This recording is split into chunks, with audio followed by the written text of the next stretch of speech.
Mark సువార్త 10వ అధ్యాయం. మార్కు సువార్త 10వ అధ్యాయం 42వ వచనం. మార్కు సువార్త 10వ అధ్యాయం 42వ వచనం. యేసు శిష్యులను తన యొద్దకు పిలిచి ఇట్లనెను, అన్యజనులలో అధికారులని ఎంచబడిన వారు వారి మీద ప్రభుత్వము చేయుదురు, వారిలో గొప్పవారు వారి మీద అధికారము చేయుదురని మీకు తెలియను. మీలో అలా ఉండకూడదు. మీలో ఎవడైనను గొప్పవాడై ఉండగోరిని ఎడల వాడు మీకు పరిచారము చేయువాడై ఉండవలెను. చదివిన వాక్యములో శిష్యుల యొక్క వైఖరిని ఈ గ్రంథకర్త రాస్తున్న గ్రంథకర్త ఎవరు అంటే మార్క్ ఎవరు? ఒక డబ్బున్నవారు అబ్బాయి. ఆ రోజుల్లోనే యెరూషలేము టౌన్లో మేడల కలిగిన ఇల్లులు, గృహాలు కలిగిన వ్యక్తి మరియ కొడుకు ఈ మార్క్ అనే యోహాను. ఈ మార్క్ అనే వ్యక్తి చాలా విచిత్రమైన సన్నివేశాలు రాస్తూ ప్రభు శిష్యులతో ఆయన డిస్కషన్ చేసిన విషయాలు రికార్డ్ చేశాడు. మార్క్ అయినా, నువ్వైనా, నేనైనా ఆ రోజు ఆయనతో పాటు 12 మంది ఉన్నవారు వ్యవహరించిన విధానమైనా బహుశా ఒక్కలాగే మనకు కనబడుతుందేమో. ఎందుకు అంటే ఒక రైటర్ మంచి మాట అన్నాడు ఈ సందర్భాలు పురస్కరించుకొని. యేసుతో మార్గములో ఉన్నారట, కానీ యేసు మార్గములో లేరట. మాట అర్థమైందో లేదో?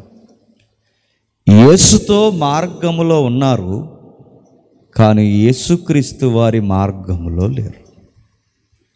ఆయనతో తింటున్నారు, ఆయనతో తిరుగుతున్నారు, ఆయనతో నిద్రపోతున్నారు, ఆయన ఎక్కడికి వెళితే అక్కడికి తిరుగుతున్నారు, కానీ ఆయన అంటే ఏంటో అర్థం అవ్వలేదు. ఆ రోజు శిష్యులు ఎలా ఉన్నారో మనము అలాగే ఉన్నాం. ఆయనతో తిరుగుతూ ఆయన అర్థం చేసుకోలేదు. ఈరోజు కూడా మనం చూడండి, 10 ఏళ్ళు, 20 ఏళ్ళు, 30 ఏళ్ళు సంఘానికి పోయిన ప్రభువు ఏంటో మనకి దమ్మిడి కూడా అర్థమవుతుంది. పేరుకు సంఘానికి పోయి వస్తాం అంతే, పేరుకు వెళతాం వస్తాం. ఆయన మనకి ఏమర్థమయ్యాడంటే ఏమర్థమవ్వలేదు.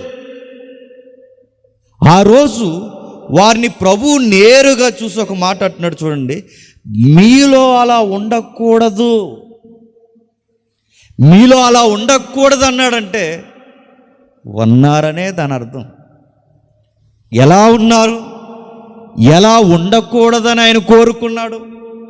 వాళ్ళు చాలా రకరకాలుగా ఉన్నారు. ఎలా ఉన్నారో తెలుసా?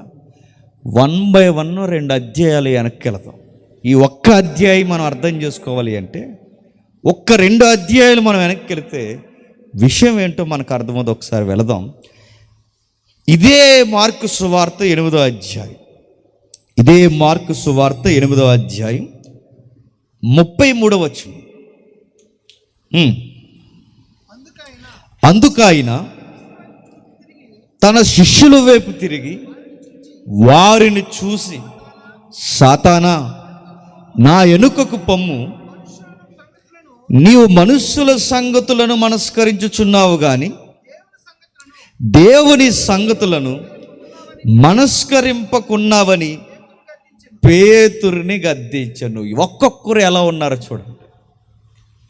పేతురు ఏమంటున్నాడట యేసు ప్రభు వారి దగ్గరకు వచ్చి, అసలు నేనుండగా నిన్నెవడు ప్రభు అనేది? నేనున్నా.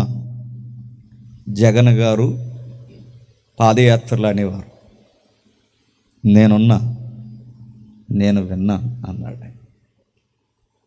ఉన్నాడో విన్నాడో అది మీకు తెలుసు, ఆయనకి తెలుసు. పేతురు గారు కూడా ఒక మాట అనేవాడు, ప్రభువా, ఎవరు ప్రభువా నిన్నెవరైనా ఏమన్నా అనేది? ఈ మొరుటోడిని దాటి వెళ్ళమను నిన్ను ఎవరైనా ఏమన్నా అనాలంటే. పేతురు ఎలా అంటాడని చరిత్రను ఎదిగితే చరిత్రలో చెబుతున్న మాట, ఎత్తైన మనిషి, గుబురైన గడ్డం, ఎర్రటి కళ్ళు, ఉందాగా ఉండేవాడట, చూస్తేనే భయమేదట, అలా ఉండేవాడట పేతురు. ఆ మనిషి కోపం ఎప్పుడు తన ముఖం మీద తాండవం చేస్తూ ఉండేది. కోపిస్తోడు. ఎవరైనా అన్నారనుకోండి, ముందు ఏమంటున్నారో ఆలోచించడట, ముందు ఆ మాటకు అడ్డడిపోతాడట. కోపం ఎక్కువ. ఆ కోపం వెనకాలే ఎంతటి పాపమైనా చేస్తాడో, ఆ పాపంలో ఎదుటోళ్ళని అవసరమైతే లాగి కొడతాడు, నరికేస్తాడు అవసరమైతే. చాలాసార్లు చెప్పాను, ఒకసారి చెప్తాను. రాత్రికి రాత్రే గెత్సేమనే వనములో దొంగల ముఠాతో వచ్చారు రోమా పోలీసులు. పోలీసులు వస్తే సరిపోయిన, పోలీసులతో పాటు పరిసయ్యుల శాస్త్రుల బాడీ గార్డ్స్ని కూడా గెత్సేమనే వనానికి తీసుకుని వచ్చారు. రాత్రికి రాత్రి ఆయన అరెస్ట్ చేస్తున్నప్పుడు, అరెస్టు సమయంలో దగ్గర ఉన్నాడు ఎవరు? పేతురు గారు. వచ్చిన ఆయన్ని నరికేసాడట. నరికేసింది సాదాసీదా వ్యక్తిని కాదు, నరికేసింది ఎవరినయ్య అంటే పోలీసుని నరికేశాడు. పేతురు గారి దగ్గరికి వెళ్ళి, భయ్యా పోలీసుడితో గొడవలేంటి భయ్యా, నరికేసావేంటి అని అడిగితే, ఆ టెంపర్లో చాలా టెంపర్గా మాట్లాడతాడట ఎవరు? పేతురు. ఇప్పుడు మీకు అర్థం కావాలంటే, వెహికల్ చెకింగ్ చేస్తుంటారు పోలీసులు, మేము మలికీపురం చేస్తున్నారు అనుకోండి. చెక్ చేసే సిఏ గారిని గుద్దేసేదానికి వెళ్ళి నువ్వు ఏమంటారు? ఏం చిట్కన్నా ఎలా గుద్దేసేవండి అంటారు నిన్ను. ఏంటి నాన్న ఎలా వచ్చా అని అడుగుతారా? పోలీసులు గుద్దేస్తే ఏం చేస్తారు? మక్కిలు ఎరగొట్టి లోపల కూర్చోబెడతారు, లేదంటే నీకు సవరదీస్తారు. నీకు డ్రైవింగ్ రానప్పుడు నువ్వు రోడ్డు ఎందుకు ఎక్కవరా భయ్యా? డెప్ప పగలగొడతారు, డెప్పను ఉప్మా చేస్తారు. నువ్వు పోలీసు వాళ్ళలో గుద్దేసావంటే సామాన్యులు బతకనిస్తావా? నీ వంకర డ్రైవింగ్కి బతకను. వాళ్ళని గుద్దితేనే ప్రమాదం, ఏకంగా వాళ్ళని కొడితే ఇంకెవ్వరు మామూలుగా ఉండదు. ఇంకా బర్త్డే లెక్కెట్టేసుకోవడం. ఇంకా ఇప్పుడు మొన్న మధ్య ఒక పార్టీ నాయకురాలు ఎవరైతే ఉన్నారో,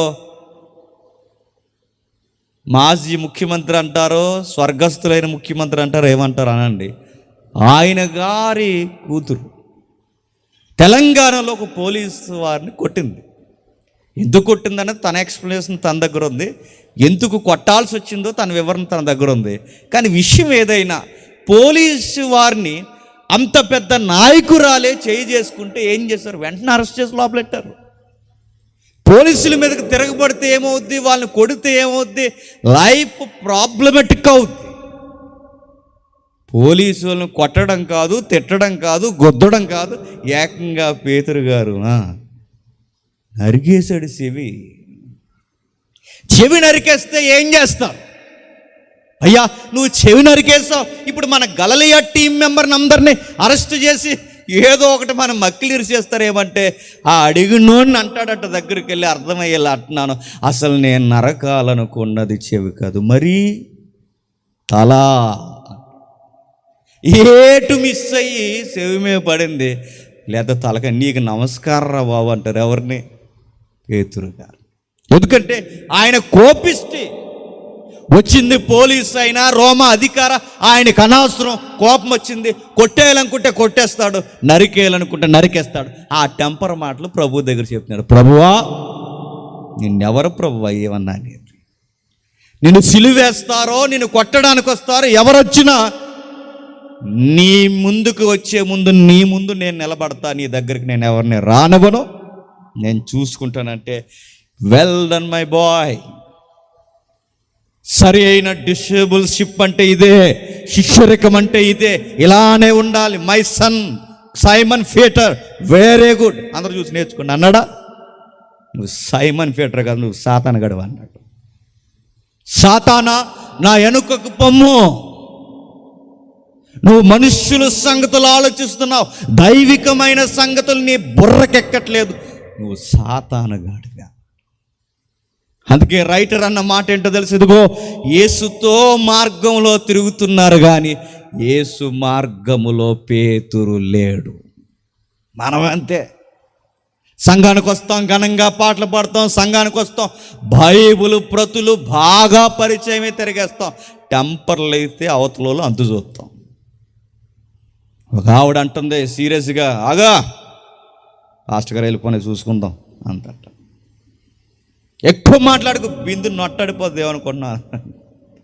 పేతురు ఇలాగే ఉండేవాడు, ప్రభుతో మాట్లాడుతూ, ప్రభుతో భోజనం చేస్తూ, ప్రభు సన్నిధిలో గడుపుతూ, ప్రభు ఎదుటే ఇలాంటి కోపిష్టి మాటలు మాట్లాడేవాడు.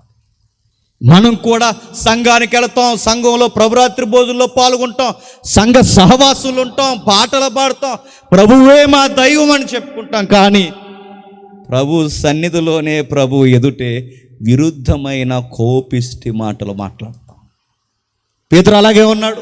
పేతురు చాలా కోప్పడుతూ మాట్లాడుతున్నాడు. అసలు నిన్నెవ్వరు ఏమి అనరని 32 వచనంలో పేతురు ఈ మాటలు బహిరంగంగా చెప్పి, పేతురు ఆయన చెయ్యి పట్టుకుని ఆయనను గద్దించే, ప్రభువుని గద్దించేశాడంట. అలా మాట్లాడకండి గురువు గారు, ఏమనుకుంటున్నారు? ప్రభువుని గద్దించేయడం ఏంటంటే, ఎవరిని గద్దించాలి? ప్రభువుని ఈయన గద్దించేయడం ఏంటి? అప్పుడప్పుడు మన నోటండి కూడా మాట్లాడుతూ చూసారా, ఊరుకోండి పాస్టర్ గారు, ప్రతిది అలా మౌనంగా ఉంటే అవతలోడికి లోగువైపోతాం అంటారు. ఇవో పెద్ద సూత్రాలు మనకి. ప్రతిది అలాగ ఉంటే రేపు పొద్దున మన ఇల్లు ఎక్కి మాట్లాడతారు. వాళ్ళు ఊరుకోమంటారా? మాటకు మాట, దెబ్బకు దెబ్బ, బస్తీమే సవాల్ ముక్కుని చెప్పి ప్రార్థన చేయని పక్కెళ్ళన్నారు. అలాంటి స్వభావాలు ఉన్నాయంటే ఉన్నాయి. యేసుతో ఉన్నామనుకున్నాం, కానీ యేసులో లేం. పేతురు అలాగే ఉన్నాడు. ఇంకా ఎలా ఉన్నారు? 9వ అధ్యాయం చూడండి. 9వ అధ్యాయం 33వ వచనం. ఒక్కొక్కరిని ఒకసారి చూద్దాం. 9వ అధ్యాయం 33వ వచనం. అంతటా శిష్యులు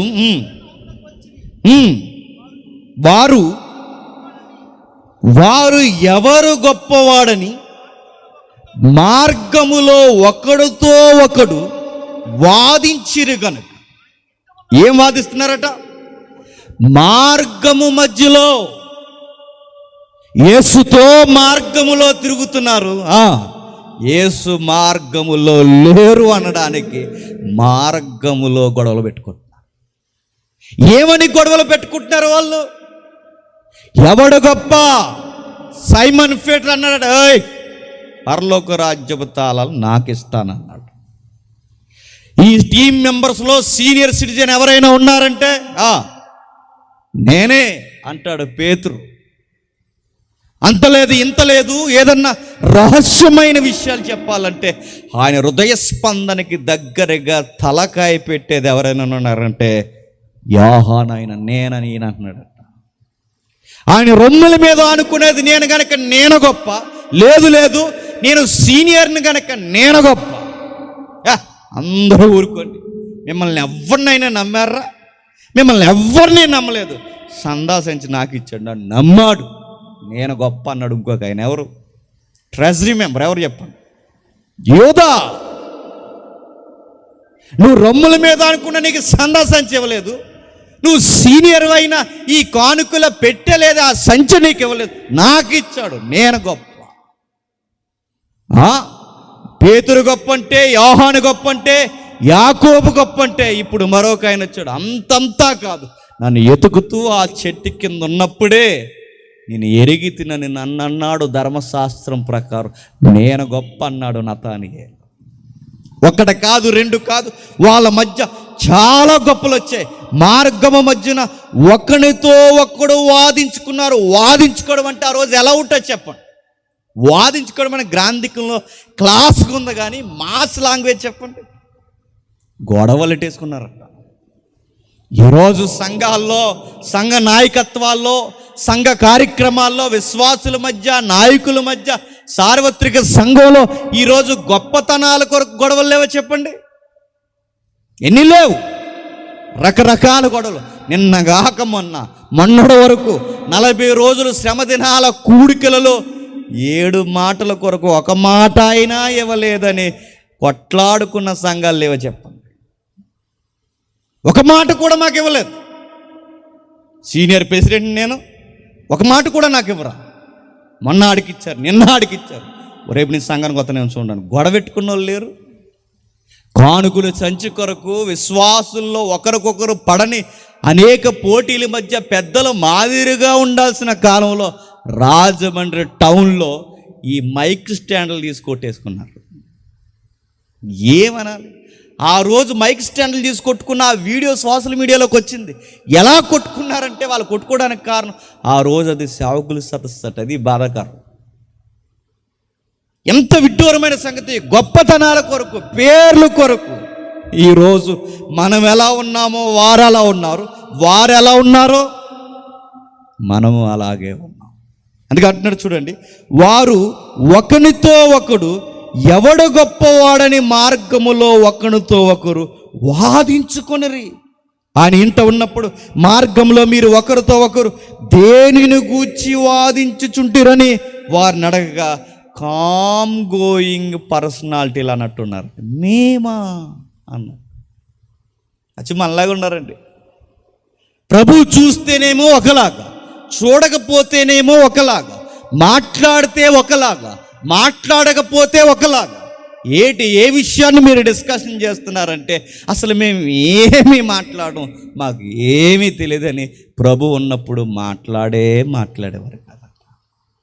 మనం కూడా చూసారా, చర్చిలో ఉన్నంతసేపు అలా కూర్చుంటే ఇది కాము కూర్చున్నారు, ఇది ఒరిజినల్ చెప్పండి.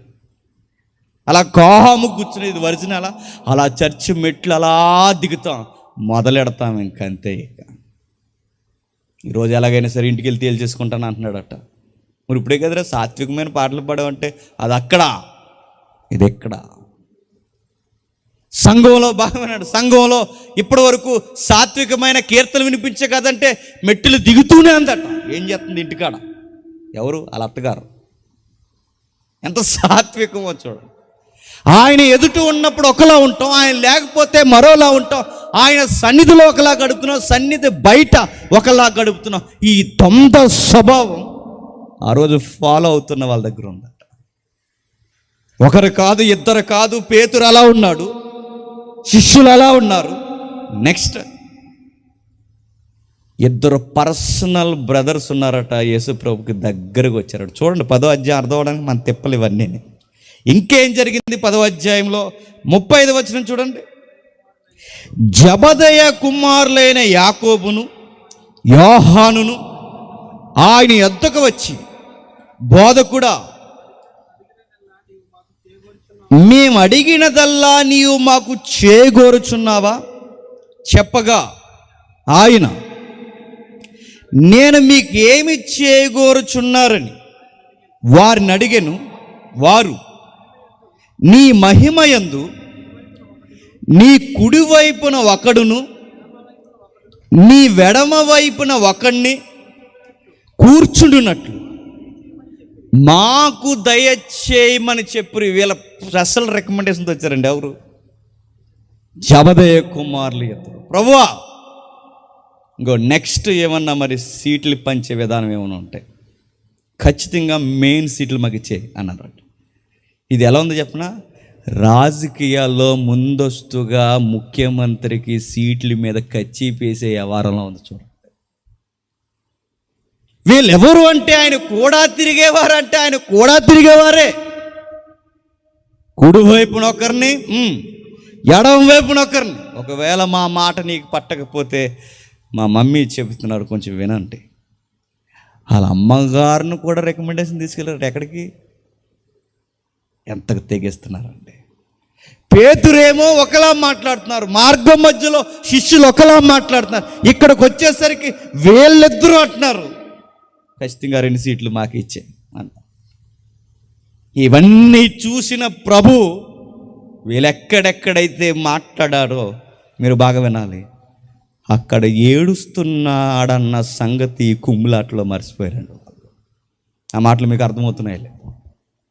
వీళ్ళెక్కడెక్కడైతే ఈ మాటలు ఉటంకించారు పేతుర్ని, ప్రభు సాతానన్నప్పుడు ఆయన ఏడుస్తున్నాడని పేతురు ఆయన కళ్ళు వైపు చూడలేకపోయారు.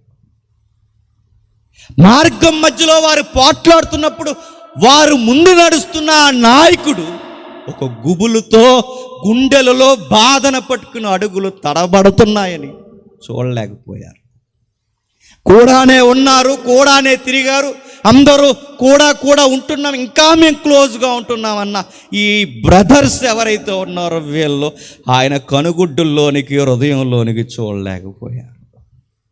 బైబిల్లో ఈ మాట బాగా గమనించాలి. బైబిల్లో ప్రభు పదే పదే ఒక మాట చెప్పేవాడు.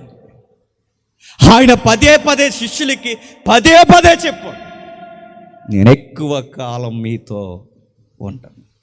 పదే పదే చెప్పిన మాట, నన్ను కొడతారు, కొరడాలతో కొడతారు, శ్రమల పాలు చేస్తారు. ఘోరము చెప్పన, గొర్రెల కాపరం మీద కొరడా పడిన వెంటనే గొర్రెలన్నీ చెదిరిపోతాయి.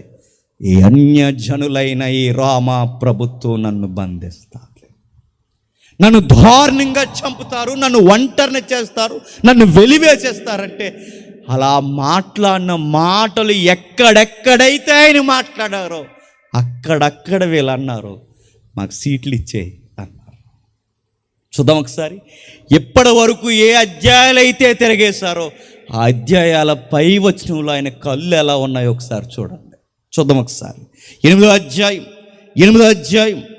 31వ వచనం నుండి, మరియు మనుష్య కుమారుడు అనేక హింసలు పొంది పెద్దల చేతను, ప్రధాన యాజకుల చేతను, శాస్త్రుల చేతను ఉపేక్షింపబడి చంపబడి 3 దినములైన తర్వాత లేచుట అగత్యమని శిష్యులకు బోధింప ఆరంభించినప్పుడు పేతురు అన్నాడట, నేనెవ్వరేం చేయరన్న.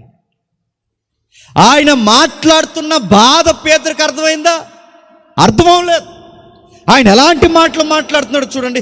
హింసిస్తారు, బాధిస్తారు, చంపేస్తారు, నన్ను 3 రోజులు సమాధుల్లో పెట్టేసి బంధించేస్తారు, నన్ను కనుమరుగు చేయడానికి చాలా విశ్వ ప్రయత్నాలు చేస్తారు. అంత ఒత్తిడి మధ్య నేను వెళ్ళిపోతున్నానని చెబుతున్న వేళ పేతురు బుర్రకెక్కకుండా ఆయన గర్వంతో, కోపంతో మాట్లాడుతున్న మాట, నేనున్నాను నీకు అంటున్నాడు. ఎక్కడెక్కడైతే పలుమార్లు నన్ను చంపేస్తారో ఆ గడియ రానే వస్తుంది అని తండ్రితో ఎడబాటుని తట్టుకోలేని ఆ బాధను ఎప్పుడైతే చెబుతున్నాడో ఆ చెప్పిన ప్రతిసారి ఇంకా బాధ పెట్టాడు. అందుకే అన్నారు రైటర్ అన్నమాట చిన్న మాట కాదు. ఆయన కూడా ఉంటూనే ఆయన మనస్సులో స్థానము సంపాదించలేకపోయారు. ఆయనతో సహవాసం చేస్తూనే ఆయన మనస్సు ఏంటో అర్థం చేసుకోలేకపోయారు. అప్పుడప్పుడు చూడండి, భార్య భర్తల మధ్య గొడవ జరిగినప్పుడు సీరియస్గా ఒక మాట అంటుంది ఆవిడ. ఊరకన్న మాట ఏం కాదు ఆవిడ అన్నమాట. ఆడబడుసు ఏమన్నా బుర్రకెక్కదు, ఎదురింటి ఆవిడ ఏమన్నా బుర్రకెక్కదు, రోడ్డును పోయే ప్రతి వారు ఏమన్నా అనదు, ఆ ఊరు కోడే కూసినవి ఎలాంటి దానివే అని అనినా తను ఏమి అనుకోదు. కానీ అదే మాట 25 ఏళ్ళు కాపురం చేసిన తన భర్త అన్నాడు అనుకోండి, కుమిలిపోతాడు.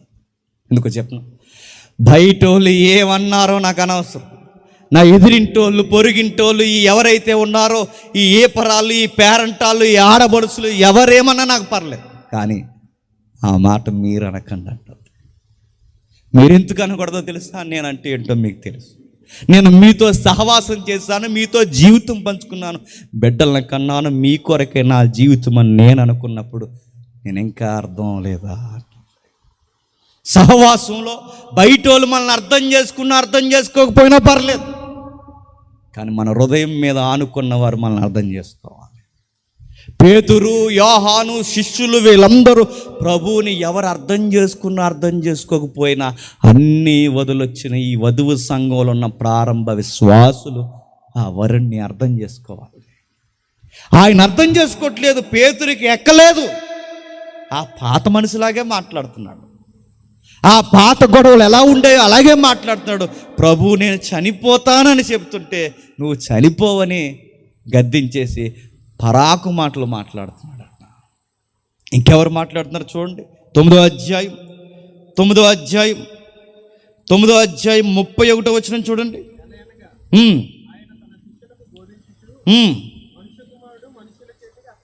మనుష్య కుమారుడు మనుషుల చేతికి అప్పగింపబడుచున్నాడు, వారు ఆయనను చంపెదురు. చంపబడిన 3 దినములకు ఆయన లేచునని వారితో చెప్పెను. వారు ఆ మాట గ్రహించకుండా మార్గము మధ్యలో, చెప్పండి, గొడవలెట్టు. వారు గొడవెట్టుకున్న ప్రతి దిక్కున ఏం జరుగుతుంది చెప్పండి? వారు గొప్పల పోతున్న ప్రతి సందర్భంలో ప్రభు విరిగి నలిగిన హృదయంతో మాట్లాడుతుంటే బురకెక్కలేదు. ఆయన సిలువ వేయబోతున్నాడు, హింసింపబడబోతున్నాడు, శ్రమ పెట్టబడబోతున్నాడు, ఎలివేయబడబోతున్నాడు. ఆయన ఇసిరేస్తారు, ఒంటరిని చేస్తారు. ఏ చేతితో అయితే ఆయన వీళ్ళకి రొట్టెలు పెట్టారో ఆ చేతులకి వీళ్ళు మేకులేస్తారు. ఈ లోకం, ఈ అధికారులకి ట్యాక్స్ కట్టమని చెప్పాను, ఆ అధికారులే నా మీద పచ్చి మ్రాను ఎత్తేస్తారు. సిలువ వేయడానికి నన్ను తీసుకెళ్ళిపోతున్నారు. ఎడబాటు ప్రారంభమవుతుంది భూమి మీద, మీకు నాకు ఎడబాటు. ఆ సిలువలో నా తండ్రికి నాకు ఎడబాటు. ఇంత ఒత్తిడి జరుగుతుందని వీడుకోలు మాటలు చెబుతున్నప్పుడు, వీడుకోలు మాటలు వీళ్ళ బుర్రకెక్కకుండా ఆయన అలా మాట్లాడుతుంటే వెనకాల వీళ్ళు మాట్లాడుకుంటున్నారట, ఎవడు గొప్పోడురా మనలోని అని మాట్లాడుకుంటారు. ఆయన గొప్పవాడే దిగిపోయి ఈ మట్టి లోకంలో, ఈ మట్టి మనుషుల మధ్య ఆయనే దిగిపోయి ఇంతగా మన కొరకు బలవుతుంటే ఆయన అర్థం చేసుకోవడానికి పోయి ఆయన వెనకాల తిరుగుతూ ఏం పెట్టుకుంటున్నారట? ఎవడ గొప్పోడని గొడవలు పెట్టుకుంటున్నారు. ఈరోజు పెట్టుకోవట్లేదండి. ఈరోజు మా సంఘం గొప్ప అంటే మా సంఘం గొప్ప, మా విశ్వాసులు గొప్ప అంటే మా విశ్వాసులు గొప్ప, మా సహవాసం గొప్ప అంటే మా సహవాసం గొప్ప. ఈ గొప్పలే సరిపోతున్నాయి తప్ప ప్రభు ఏం చెప్పాడో అర్థమవుతుందా? ప్రభు ఏం మాట్లాడాడో అర్థమవుతుంది? ఆయన త్యాగాన్ని అర్థం చేసుకున్నవారు ఎక్కడున్నారు? ఆయన పునరుద్ధానాన్ని అర్థం చేసుకున్న వాళ్ళు ఎక్కడున్నారు? సంఘానికి వచ్చి కూడా ఇవే గొప్పలు.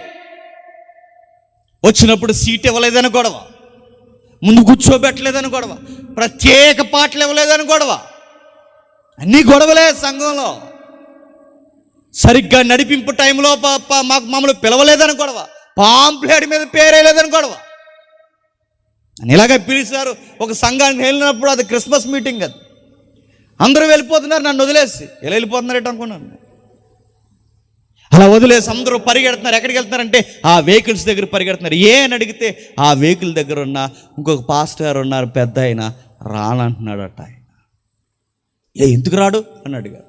ఇంకా రమ్మంటే రాడు. పెద్దలందరూ వెళ్ళిపోయారు, కన్వీనర్స్ అందరూ వెళ్ళిపోయారు, రమ్మంటే రాడు. నేను అన్నాను, ఏమైంది, ఆయనకు ఆరోగ్యం బాగాలేదా అని అడిగాను. కాదన్నా అన్నారు. ఎందుకు రానంటున్నాడు? ఆయన ఏంటి పరిస్థితులు ఏంటి? ఆయనకేం బిజీ షెడ్యూల్ అంటే? కాదంటున్నారు. మరి ఎందుకు రానంటున్నాడంటే అద్దరిపోయి ఒక మాట చెప్పారు నాకు. ఆ బచ్చయ్యగాడి ఫోటో అంత పెద్దది వేశారు, సీనియర్ ఫోటో నా చిన్నది, రానంటే రాను. ఆ బచ్చయ్యగాడి నేనే. అతని ఫోటో మాత్రం పెద్దది వేశారు, నా ఫోటో చిన్నది వేశారు. రాను రా బయలుపోండి అన్నాడు. మళ్ళీ అంతా ఇంత ముట్ట చెబుతాం అది ఇది అని చెబితే కానీ తప్పు అయిపోయింది అంటే కానీ ఆరు దిగలేదండి. నేను అనుకున్నాను యేసుతో తిరుగుతున్నాను అనుకున్నావు కానీ యేసులో లేవు పెద్ద ఆయన. యేసు ప్రభుతో ఉన్నానని చెప్పుకుంటున్నావు కానీ ప్రభు నీతో లేడు పెద్ద అయినా. సంఘంలో గొప్పలు కోరిన, సహవాసంలో గొప్పలు కోరిన, సంఘ సహవాసంలోనే కాదు, క్రైస్తవులమని ప్రభుతో ఉంటున్నామని ఎక్కడ ఏ గొప్పలకి పోయినా మనం ప్రభు నెరిగిన వారము కా. ఓ మాట చెప్పనా, చాలా సీనియర్ అండి మిషనరీ ఆయన.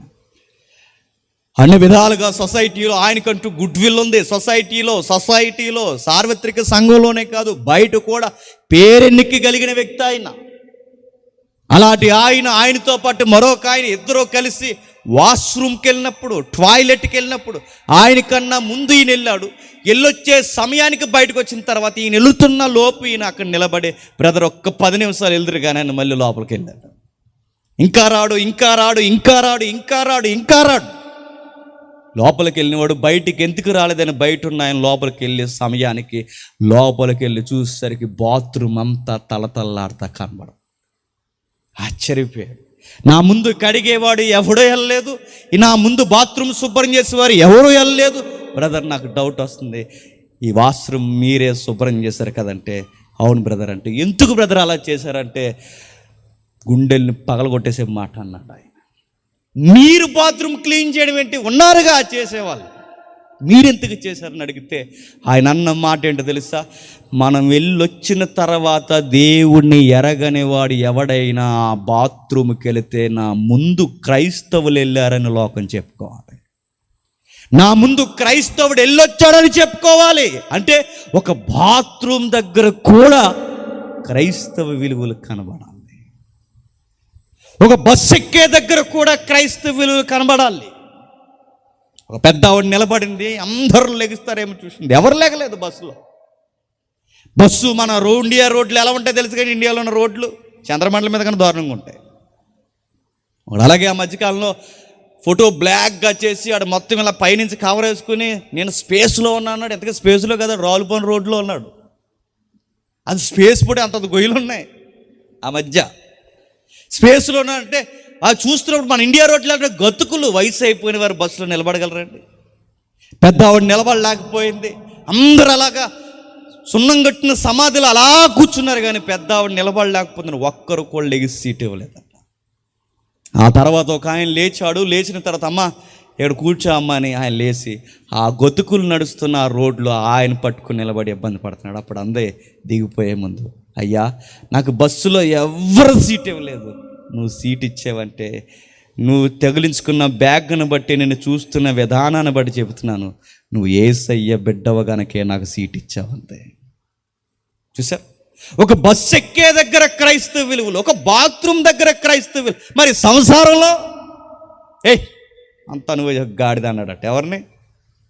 అలా ఎంత విలువలో, అవును నేను చేసుకున్నాక ఇలా తగలడింది అన్నది, ఈవిడికి ఎంత విలువలో. సంఘంలో మీ ఇద్దరు ఇలా గొడవలు పెట్టుకుని మీరు సార్వత్రిక సంఘ బిడ్డలని చెప్పి బయటికి వెళ్ళి ఇలా రోడ్డెక్కి గొడవలు పెట్టుకుంటే మిమ్మల్ని చూసిన అన్యజనులైన కాపరాలు ఎంత గొప్ప క్రైస్తవులో అని చెప్పుకుంటారు. లోకం సంఘంలో, లోకము సంఘంలోకి వస్తున్న క్రైస్తవ సంసార జీవితాలు ఎరిగిన వారిని లోకం చూస్తే ఏమనుకోవాలి తెలుసా? ఏంటండి మీరు ఎప్పుడూ ఏ గొడవలు పెట్టుకోరు, ఒకరు ఏ మాట అన్నా మాటకు సర్దుకుపోతారు, మీరు ఎలా ఉండగలుగుతున్నారంటే వాళ్ళకు ఒక విషయం అర్థం అవ్వాలి, మేము నమ్మిన ప్రభు అలా అంటోడని. భర్త మాట భార్య జవదాటదు, భార్యని ఏ రోజు మనసుని గిచ్చేలా ఇంత ఎలా మీరు ఎలా ఉండగలుగుతున్నారు? మాకున్నంత డబ్బు మీ దగ్గర లేదు, మాకున్నంత సొంత సౌఖ్యం మీ దగ్గర లేదు, మీకు సొంత ఇల్లు లేదు, కానీ మీకు వచ్చే ఆ 3,000 రూపాయలతో మీ సంసారాన్ని మీరు ఎలా నడిపిస్తున్నారు ఎంత చక్కగా నడిగితే వాళ్ళకి చెప్పాల్సిన ఆన్సర్, మా ప్రభువుని బట్టి మేము ఎంత సంతోషంగా ఉంటున్నాం. ఎక్కడికక్కడే క్రైస్తవ విలువలు. యేసు ప్రభుని వెంబడిస్తున్నామంటే ఆ రోజు వెనకాల తిరిగిన వాళ్ళకి అర్థం అవ్వలేదు. చూడండి, ఒకరేమో ఒకలా కోపడుతున్నారు, మరొకరేమో ఎవరు గొప్ప ఏంటి? మనమందరం ఇక్కడుంటే జేమ్స్ గొప్ప కాదు, మనందరికన్నా గొప్ప మన శిరసే గొప్ప, మన ప్రభు అయిన యేసుక్రీస్తు వారే గొప్పోడు. రేపొద్దున మనందరం చచ్చిన తర్వాత పరలోకానికి వెళతాం. పరలోకంలో young and dynamic speaker James అని పిలరు, అలా పిలిస్తే నేను పరలోకంలో ఉన్నాను.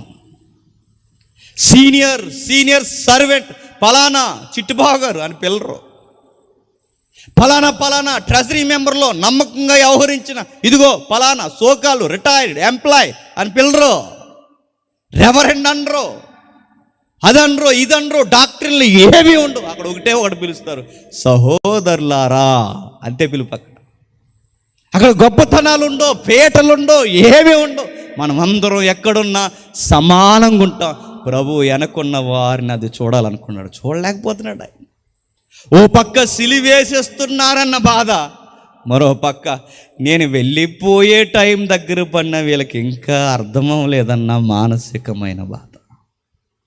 నేడో రేపో నన్ను తీసుకెళ్ళిపోతారన్న ఆ గడి కూడా వీళ్ళకి అర్థం అవట్లేదన్న బాధ. చనిపోయే మన ఇంట్లో ఎవరైనా హాస్పిటల్ బెడ్ మీద ఎవరైనా చనిపోతారు ఇంకొక వారం రోజుల్లో అన్నప్పుడు వాళ్ళ దగ్గరికి పోయి వాళ్ళతో కలిసి బాధపడకుండా ఎదురుగా కుర్చీలు వేసుకుని జోకులు వేసుకుంటున్నాం అనుకోండి, చచ్చిపోయేవాడికి ఎలా ఉంటుంది చెప్పండి?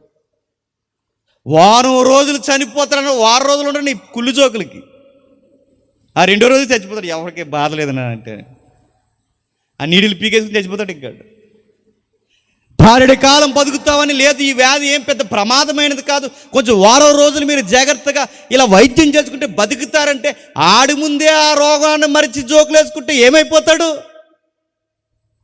ఎంత కాదన్నా, ఎలా మాట్లాడుకున్నా, ఎంత దేవుడని ఆయన్ని డిక్లేర్ చేసినా ఆయన మానవ శరీరంలో ఉన్నాడు. ఆయనకి కన్నీళ్ళు ఉన్నాయి, ఆయనకి బాధలు ఉన్నాయి. ఆయనను అర్థం చేసుకోవట్లేదన్న మనసులో ఆ గుబులు ఉంది ఆయనకి. అక్కడ వరకు ఎందుకండి? మన ఎదురుగా ఎవరైనా వచ్చి మనం మాట్లాడుతున్నప్పుడు, మన ఎదురుగా నిలబడి మాట్లాడుతుంటే మన వేపు చూడకుండా ఫోన్ వేపు చూస్తూ మాట్లాడితే మనకు ఎలా ఉంటుందండి? ఈ మధ్య దరిద్రం ఎక్కువైపోయింది. మనం మాట్లాడుతూ ఉన్నప్పుడు ఆ ఫోన్ ఇలా నొక్కుంటా ఉన్నారనుకోనా, అన్నారనుకోండి, ఏమంటాం? ఆ ఫోన్ అలా ముఖానికి వేసి కొట్టేయాలనుకుంటాం.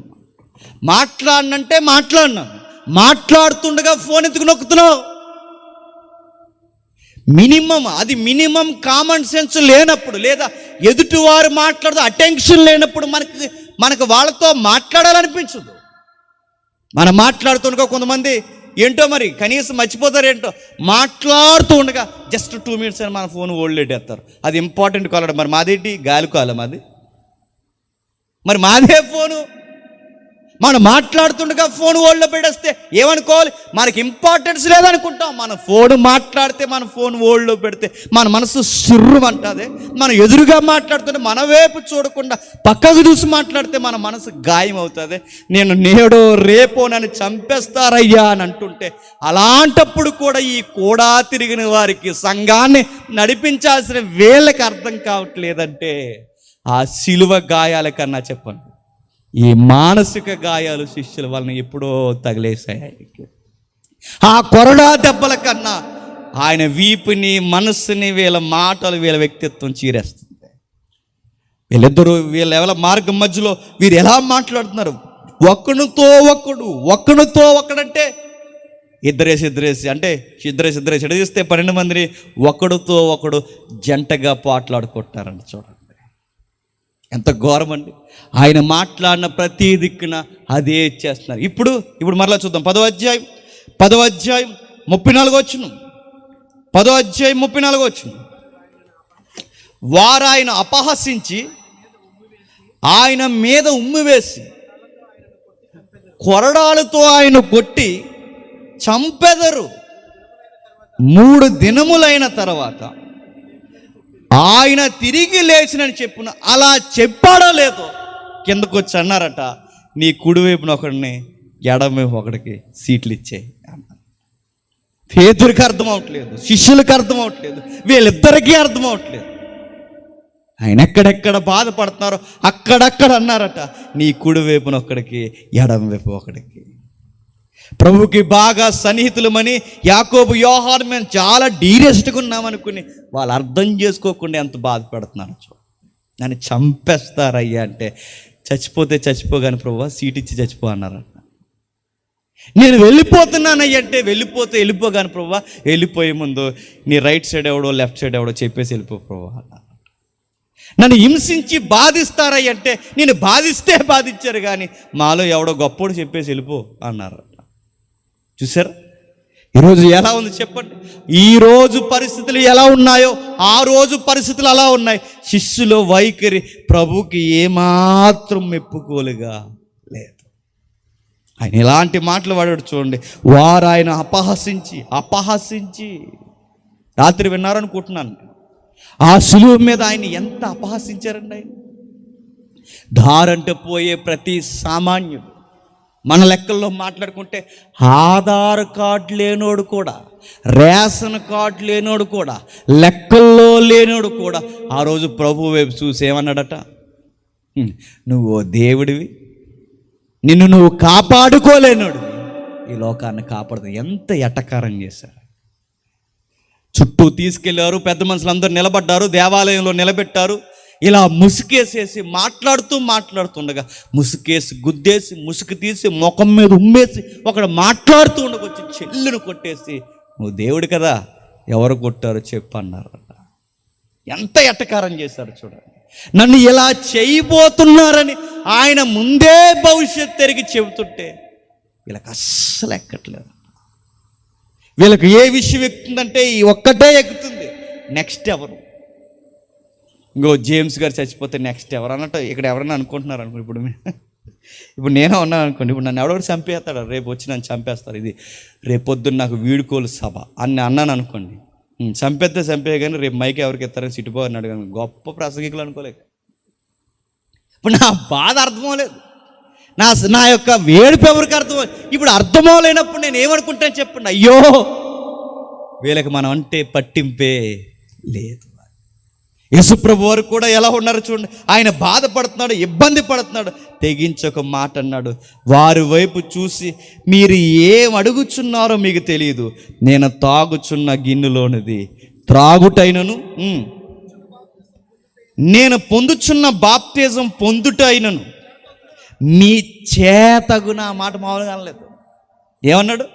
మీ చేతగున, మీ చేతనగున అంటే మీరు ఎలా ఉంటే, ఒకడు మాట అంటే పడలేకపోతున్నారు, ఒకడు వచ్చి ఏదన్నా అంటే పడలేకపోతున్నారే, మీరు ఇలా ఉంటే రేపొద్దున నా సువార్త కొరకు మీరు బలి అవ్వడానికి మీ చేతనగున. మీ చేతనగున అంటే చిన్న మాట కదా, మీ వల్ల అవ్వదు.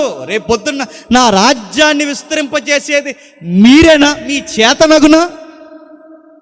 కొన్నిసార్లు ప్రభు కొన్ని సంఘాలని ఎందుకు విస్తరింప చేయడంటే వీళ్ళ చేత అవ్వదు అని. కొన్ని పరిచర్లు అక్కడికే ఎందుకు ఉంచుతారంటే అవ్వదు అని.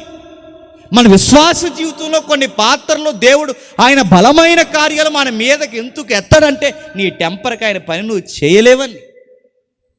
నీ పరిస్థితుల్లో ఆయనను ఆయనగా అర్థం చేసుకోలేవని. కొన్ని విషయాల్లో మన పరిధి ఆయన ఎదుట బాగోదు.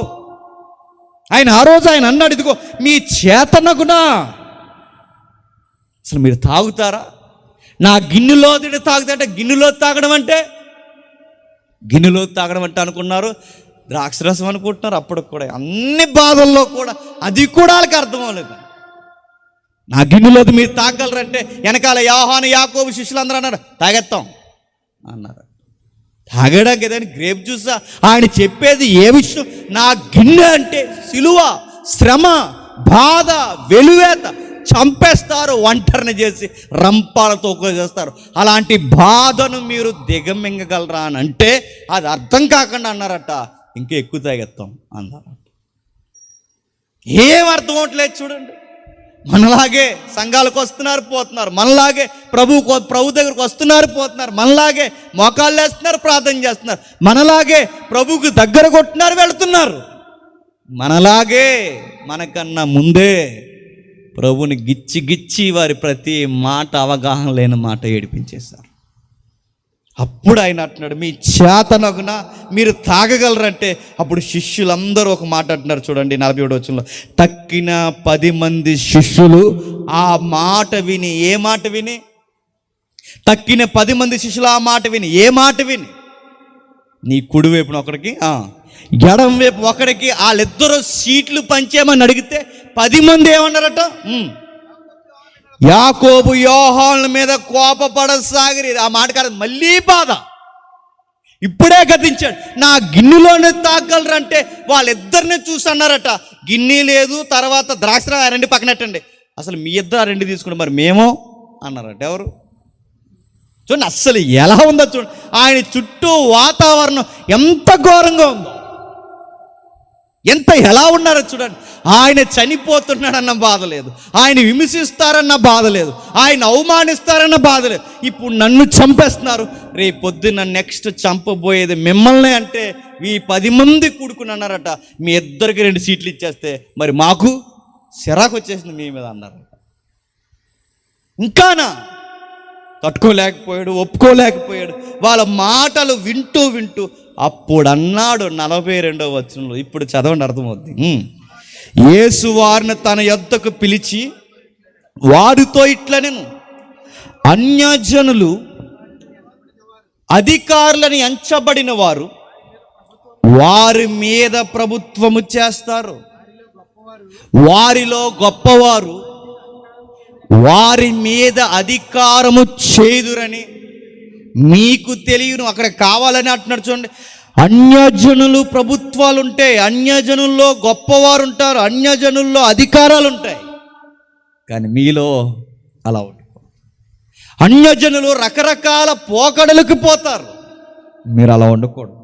ఎందుకంటే మీరు అన్యజనులు కాదు, మీరు నా శిష్యులు.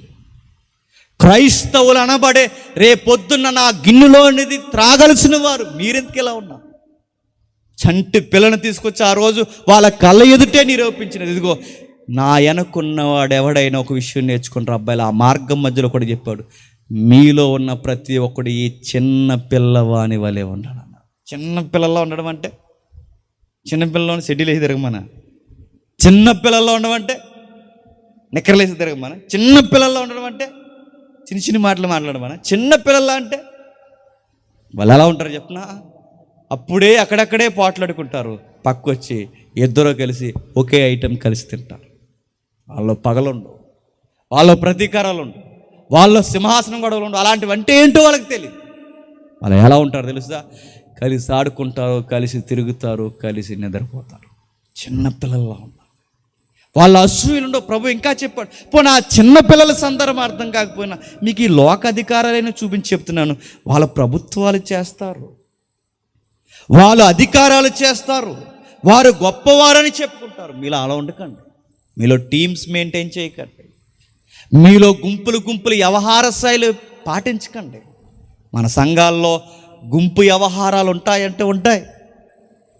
లోకుగా ఉన్నవాడి మీదకి 10 మంది కుటుంబ సభ్యులు ఉన్న వాళ్ళు మందలా వెళ్ళిపోతారు వాడి మీద గొడవకి, రారా అని. అదే వద్దన్నాడు ఆయన.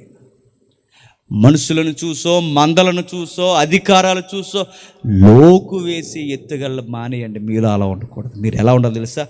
మీలో గొప్పవాడే ఎవడైనా ఉండగోరేలా వాడు మీకు పరిచారము చేయువాడే ఉండాలి. ఎవడైతే గొప్పోడంటారో వాడేం చేయాలట? పరిచారము చేయాలి. ప్రభువులో ఎదిగే కొద్దీ ఇతరులకు ఏమవ్వాలట? మనం పరిచారం చేయాలి. అందరికీ మనం దాసులం అవ్వాలట. మనం దాసులం అవ్వలేదు, లార్డ్లం అయిపోయాం. లార్డ్ అంటే ప్రభువులు. సీనియర్లు పెరిగారనుకోండి, సీనియారిటీ పెరిగింది అనుకోండి, సంఘంలో జూనియర్లను బెదిరించేయండి. మనం పాస్టర్ గారిని కూడా బెదిరించేస్తాం. మనం ఒక ఆవిడ పాస్టర్ గారి మీద డైలాగులు వేసేస్తుంది, ఆవిడతో కలిపి ఆయన కూడా డైలాగులు వేస్తున్నాడు. ఈ మధ్య బాగా సిట్టుబాబుకి మేమంటే లెక్క లేకుండా పోయింది అందట.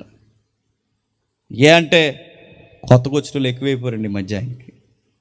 సీనియర్లు మేము ఎప్పటి నుంచో ఆయనకి అన్ని విధాలుగా తోడున మనం పట్టించుకోవడం మానేశాడు. కొత్తగా వచ్చిన వాళ్ళని పట్టించుకోవడం ఎక్కువైపోయాడు. సీనియర్లు పెరిగినా సంఘంలో ప్రమాదం ఎక్కువ, గుండెపోట్లు వచ్చింది. జూనియర్లను చూస్తే బాధ, జూనియర్లతో మాట్లాడితే బాధ.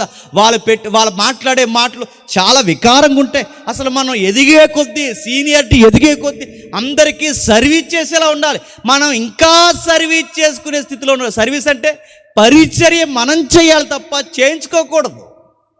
నిజంగా అర్థమైతే ఏమనాలో, ఆ పాస్టర్ గారు ఒక ఆయన మంచి మాట, ఇలాగే సంఘంలో గుసగుసలు జరుగుతుంటే ఒక పాస్టర్ గారు మంచి మాట అన్నాడు. కొత్తగా వచ్చిన వారితో ఎందుకు ఎక్కువ మాట్లాడతారంటే, మీరు ఎదిగిన బిడ్డలు, వాళ్ళు ఇంకా ఎదగని బిడ్డలు. ఎదిగిన బిడ్డలతో తనకంత ఎదిగిపోయారు కనుక వారితో మాట్లాడకపోయినా అర్థం చేసుకోగలరు. కొత్తగా వచ్చిన బిడ్డలు మాట్లాడకపోతే మరలా లోకంలోకి వెళ్ళిపోతారు. అందుకే ఆ పాస్టర్ గారు అర్థమయ్యేలా చెప్పాడమ్మా, మీరు ఎదిగిన బిడ్డలు, మీతో మాట్లాడకపోయినా మీరు అర్థం చేసుకోవాలి. వాళ్ళు ఎదగని వారు, లేతకున్నవారు. ఇప్పుడు వాళ్ళు ఎత్తుకునే స్టేజ్లో ఉన్నారు. లేతకున్న వారిని, కొత్తగా వచ్చిన వారిని, పసిపిల్లలు మనం ఎత్తుకున్నప్పుడు పెద్దోళ్ళు సీరియస్ అయిపోతున్నారు అనుకోండి, బాగుంటుందండి. ఇప్పుడు ఇంట్లోని ఒక తల్లికి పిల్లలు పుట్టారు అనుకోండి, పెద్దోడు 10 సంవత్సరాలు వచ్చేసింది, లేదా పెద్దోడికి 16-20 సంవత్సరాలు వచ్చేసింది, చిన్నోడు ఇంకా పాగుతున్నాడు. ఈ టైంలో చిన్నోడిని ఎత్తుకుంటున్నప్పుడు పెద్దోడిని వచ్చి ఎప్పుడు ఆడినే ఎత్తుకుంటున్నావు నన్ను అంటే, నిన్ను ఎత్తుకుంటే ఆవిడ నొణిగిరికి చచ్చిపోద్ది. నువ్వు ఎదిగిపోయావు. ఇప్పుడు నిన్ను ఎత్తుకునే స్టేజ్ కాదు, నువ్వే అందరినీ ఎత్తుకునేంత సత్తువు నీకు వచ్చింది. ఎవరు గొప్ప అంటే మన గొప్పతనం ఎప్పుడో తెలుసా? మనం ఎదిగే కొద్దీ మన సంఘంలో దాసులమైపోవాలట. అదే చెప్తున్నాడు చూడండి. ఎందుకు దాసుల వాళ్ళకి ఎందుకు చెప్తున్నాడు చూడండి. మీలో అలా ఉండకూడదు. మీలో ఎవడైనా గొప్పవాడే ఉండకూడని వాడు మీకు పరిచారము చేయవాడు వాళ్ళే ఉండవాలను. మీలో ఎవడైనాను ప్రముఖుడై ఉండగోరిన ఎడల వాడందరికీ నీ దాసుడై ఉండవలను. మనుష్య కుమారుడు పరిచారము చేయించుకొనుటకు రాలేదు కానీ పరిచారము చేయుటకును అనేకులకు ప్రతిగా విమోచన క్రయధనముగా తన ప్రాణము ఇచ్చుటకును వచ్చిన. ఎంత విడ్డూరంగా ఉందో చూడండి ఆ మాట. మనుష్య కుమారుడు ఎందుకు రాలేదట? పరిచారము చేయించుకుంటకు రాలేదు. మరి ఏం చేశాడు ఆయన? వచ్చి పరిచారము చేశాడు. ఒక మాట అడగనా నేను, బైబిల్లో మీరు ఎక్కడైనా చదవండి, యేసు ప్రభు వారికి వీరు పరిచర్య చేశారని ఒక్క రెఫరెన్స్ ఎక్కడ కనబడదు? ఎక్కడ ఒక్క రెఫరెన్స్ కనబడదు. ఆయన ఇదిగో ఇలా చేయించుకున్నాను ఎక్కడా కనబడదు. పాపాలు ఒప్పుకుంటూ ఆయన దగ్గర పాపములు ఉన్న స్త్రీలు పాదాలకు అడిగారేమో కానీ నా అవసరాలు ఇవి చేయండి అని ఎక్కడ ఆయన చెప్పలేదు. ఆయన సర్వీస్ చేయించుకోలేదు. ఇదిగో నా బట్టలు ఉతకండి, నా చేతులు కడగండి, నా దేహాన్ని కడగండి, ఇలాంటి వ్యక్తిగత పరిచర్య ఎక్కడా చేయించుకోలేదు. ఆయనే చేశారు. పరలోకం నుంచి దిగి వచ్చిన ప్రభు అయిన యేసుక్రీస్తు వారు భూలోకంలో బాధాకరమైన మాట, ఆ మురుకు కాళ్ళు ఆయన కడిగాడు. చేపలు పట్టుకునే వాళ్ళ కాళ్ళు, కూలి పలికి వెళ్ళే వాళ్ళ కాళ్ళు ఎలా ఉంటాయండి? మనకు నేలు పల్లి చేసుకుని తిరుగుతారు, వాళ్ళు గోర్లు కట్ చేసుకుని ఉంటారు. వాళ్ళు ఎలా ఉంటారు? సరైన చెప్పులు లేనివారు, పొలం పనులకు వెళ్ళినవారు, రోడ్ల మీద తిరిగేవారు, బురదల్లో తిరిగేవారు, ఆ సముద్రం మీద తిరిగే వాళ్ళ కాళ్ళు ఎలా ఉండుంటాయి? అలాంటి మురుకు కాళ్ళు, మాసిపోయిన వారి దేహాల్ని పవిత్రమైన ప్రభువు ఆయన చేతులతో వాళ్ళ కాళ్ళు పట్టుకుని కడిగాడట. ఎంత తగ్గించుకున్నాడు! ఆయన చనిపోయే ముందు కూడా ఇంత తగ్గింపుని వారికి చూపిస్తుంటే వాళ్ళకి అప్పుడు అర్థం అవ్వలేదు, కానీ తర్వాత అర్థమైంది ఆయన వెళ్ళిపోయిన తర్వాత. ఎప్పుడు అంతేనండి, ఎదురుగా మనసు ఉన్నంతకాలం గొడవలు పెట్టుకుంటాం, మనసు వెళ్ళిపోతే కానీ మనుషులు తెలియదు. భార్య ఉన్నంతకాలం భార్యలు తెలియదు, భర్త ఉన్నంతకాలం భర్త తెలియదు. ఇద్దరిలో ఎవరొకరు ఎగిరిపోయారు అనుకోండి, అప్పుడు ఇలువ తెలుస్తుంది. ఈ మాట నేను అనొచ్చో లేదో సందర్భంలో అంటున్నాను. ఒక మాట గమనించండి. ఇలాగే గొడవలు పెట్టుకునేవారు. ఆ గొడవలు పెట్టుకుని సుమారు 4 సంవత్సరాలు విడిపోయారు. 4 సంవత్సరాలు విడిపోయిన వారు ఎంత చెప్పినా వినేవారు కాదు. మేము ఒకటే చెప్పాం, ఇదిగో మీరు మాతో మీటింగ్స్ రావాలంటే భయ్యా నీ భార్యతో నువ్వు సమాధాన పడాల్సిందే. భార్యని చేసుకుని బైబిల్ వదలమని చెప్పలేదు. అలాంటి భార్యని చేసుకుని వదిలేస్తే నువ్వు బైబిల్ పట్టుకుని నువ్వు మీటింగ్స్ పెడితే ఇంకెందుకు ఆ మీటింగ్స్? అవి దేవుని ఎదుట రోతగా ఉంటాయి. మన ఇంట్లో ఉన్న ఆవిడతో, నీ భార్యతో నీకు సమాధానం లేనప్పుడు నువ్వు బయట సువార్త చెప్పాల్సిన అవసరం లేదు, నువ్వు మాతో రావద్దన్నాను. అది కదన్యా, 4 ఏళ్ళు అయిపోయింది, నన్నే రమ్మంటుంది కానీ ఆవిడ రానుందంటే, రమ్మంటే వెళ్ళు, తగ్గు, ఆవిడ నీ లైఫ్ పార్ట్నర్, ఆవిడ దగ్గర తగ్గకపోతే ఎక్కడ తగ్గుతావు అని చెప్పాం. ఆయనకి ఎందుకు బురకెక్కలేదు. ఒకటే చెప్పాం సీరియస్గా, నువ్వు ఆవిడతో సమాధానం పడకపోతే కుదరదు తీసుకురా అంటే మా పోరు తట్టుకోలేక వెళ్ళి తీసుకొచ్చాడు. ఏదో ఇలా మాట్లాడి తీసుకొచ్చాడు. సరిగ్గా 18 రోజులు కాపురం చేశారు. 18వ రోజు దాటా గుండెపోటు వచ్చి చచ్చిపోయాడు. 4 ఏళ్ళు దూరంగా బతికారండి. ఏదోలా నచ్చజెప్పి వాళ్ళ కాపురం కలిపేసరికి అమ్మయ్య అనుకుని కొత్తగా కాపురం స్టార్ట్ చేసినట్టు ఎంత అందంగా అనిపించారు. అప్పుడు అన్నారు, ఆ 18 రోజుల్లో మేము విజిటింగ్కి వెళ్ళినప్పుడు, అన్నయ్య 4 సంవత్సరాలు దూరం అయిపోయి మేము ఎంత తప్పు చేసాము. ఈరోజు దగ్గర అయిన తర్వాత అర్థమవుతుంది, మా పిల్లలకి తండ్రి లేనట్టుగా వ్యవహరించాను, తల్లి లేనట్టుగా వ్యవహరించాను. ఇప్పుడు మమ్మల్ని కలిపినందుకు మాకు చాలా ఆనందంగా ఉంది. మేము ఎప్పుడు విడిపోం, ఇంకెప్పుడు కలిసి ఉంటామని మాట ఇచ్చిన ఒకరికొకరు మా ముందే మాతో సెల్ఫీలు దిగారు, నాకు చక్కగా భోజనాలు పెట్టారు. తర్వాత రోజు వార్త వచ్చింది, చచ్చిపోయాడు. ఇప్పుడు అంటారు ఆ సహోదరు, అయ్యో ఉన్నంతకాలం గొడవలు పెట్టుకున్నాను, ఇప్పుడు గొడవలు పెట్టుకోవడానికి మనిషే ఎదురుగా లేడు, వెళ్ళిపోయాడు. యేసుప్రభు కూడా ఉన్నప్పుడు వాళ్ళకి అర్థం అవ్వలేదు, ఆయన ఎదురుగా ఉన్నప్పుడు అర్థం. మనకు కూడా అంతే, ఒక మనిషి మన ఇంట్లో ఎదురుగా మనకు ఉన్నప్పుడు ఆ మనిషిలు తెలియదు, ఆ మనిషి వెళ్ళిపోతేనే అర్థం అవుతుంది. ప్రభు కూడా ఉన్నప్పుడు అర్థం అనేది, ప్రభు వెళ్ళిపోయాడు, ఆయన వెళ్ళిపోయాక అర్థమైంది, ఆయన పునరుద్ధానం చెందాక అర్థమైంది. అప్పుడు అన్నారు, నా గిన్నెలోనిది త్రాగుట మీకు చేతనగునంటే తెలుస్తన్నారో తెలియకన్నారో మేము తాగుతామన్నారు. నిజంగానే తాగారండి వాళ్ళు, నిజంగానే తాగారు. ఎలా తాగారో తెలుసా? ఇదిగో ఏ పేతురైతే ఎదుటోళ్ళని కొట్టి చెవిలు నరికాడో, ఏ పేతురైతే కోపిష్టోడిగా పిలువబడ్డాడో ఇప్పుడు అదే పేతుర్ని పోలీసులందరూ పట్టుకొని గట్టిగా కొట్టి చెంపల మీద ఈపుల మీద బలముగా దెబ్బలు కొట్టి ఇంకొకసారి యేసు నామమును ప్రకటించావో నేను నెక్స్ట్ చంపడమే అంటే అప్పుడు పేతురు అన్నాడట, ఆయన గూర్చి ఎన్న వాటిని కన్న వాటిని చెప్పకుండా ఉండలేను, మీరు నన్ను కొట్టినా మీ మార్పు కోరతాను తప్ప మిమ్మల్ని ఎదిరించనగాక మారిపోయారు. గిన్నెలోనిది తాగడం మొదలెట్టాడు. పేతురు ఇంకా ఎంతగా మారాడు. ఒకప్పుడు ఒక అమ్మాయి వచ్చి నువ్వు గలిలయ టీం మెంబర్లో 1 ఆఫ్ ది మెంబర్గా ఉన్నావుగా, నువ్వు పేతురువేగా, నువ్వు పలానా అంటే నేనా అని పొంకిన పేతురు తర్వాత ఆయనను ఎరగనని అనలేకపోయాడు, మారిపోయాడు. అంత కోపిస్తోడు ఎలా మారిపోయాడు. ఆయన వెళ్ళిపోయాక ఆయన అంటే ఏంటో అర్థమైంది. ఆయన ఉన్నంతకాలం ఆయన నిలువు తెలియలేదు, ఆయన కూడా ఉన్నంతకాలం నిలువు తెలియదు, ఆయన మాటల బురకెక్కలేదు, ఆయన వెళ్ళిపోయాక ఇప్పుడు అర్థమవుతుంది. పునరుద్ధానం చెందిన తర్వాత వాళ్ళ హృదయాలు ఎలిగింపబడ్డాయి. ఇప్పుడు అన్నారు, పేతురు వచ్చి నిలబడి అంటాడు, ఇదిగో నా ప్రభువుని తల క్రిందులుగా నన్ను నా ప్రభువు నిలువుగా సిలివేశారు, నన్ను తల క్రిందులుగా సిలివేశాడు. ఒకప్పుడు ఎవడొచ్చినా ఎదుటోడు ఎంత పెద్దోడైనా కొట్టి అక్కడి నుంచి వెళ్ళిపోయేవాడు. ఇప్పుడు ఆ యేసుక్రీస్తు వారి కొరకే నేను చంపేస్తున్నామంటే నేను చావనైనా చచ్చిపోతాను కానీ ఆయన ఎరగనని మాత్రం అనను, నన్ను చంపేయండి అని తల క్రిందులుగా చచ్చిపోయాడు. ఎంత మారాడండి. సీట్ అడిగిన యాకోబు ఖడ్గము చేత యాకోబుని ఏ రోజు నరికేశాడట. ఈ చుట్టూ సముద్రం మధ్య ఈ లంకలోనికి నన్ను కొనిపోయినా నా ప్రభు కొరకు పాడుతూ రాస్తూనే ఉంటాను, నేను వృద్ధాప్యం అలాగ అరిగిపోయాడు. ఒకప్పుడు వేళ్ళేనా కూడా తిరిగి ఇంతగా మారిపోయిందంటే ఆ 3.5 సంవత్సరాల వ్యవహార శైలి వేరు, ఆయన వెళ్ళిపోయిన తర్వాత వాళ్ళ జీవితం వేరు. 3.5 సంవత్సరాలు బాగాలేదు, కానీ 3.5 సంవత్సరాల తర్వాత వాళ్ళ జీవితాలు బాగున్నాయి.